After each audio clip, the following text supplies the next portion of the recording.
Hi guys, wondering how to spend your time meaningfully in SH? Why not consider council? Many of you know the various event council organizers, but that's not all.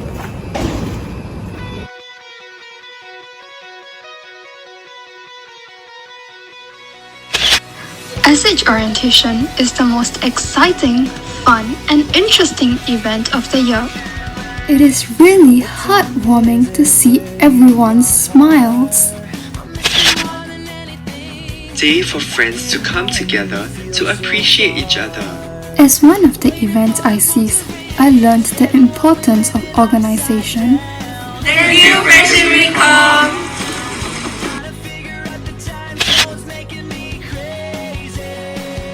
Trip was an event by council for council.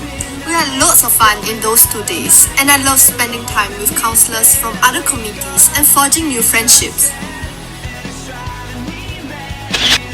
We use the National JC Instagram page to publicize most of our council events. Here you can see me designing a post for council selections. Lots of creativity and hard work goes into creating these posts, but it is really fun.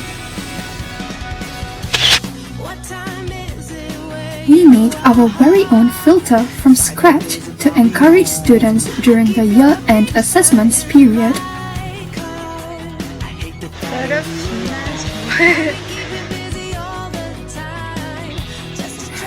Well done. So, what are you waiting for? Join our council family now! Feel free to approach any councillor or here for more information. And with that...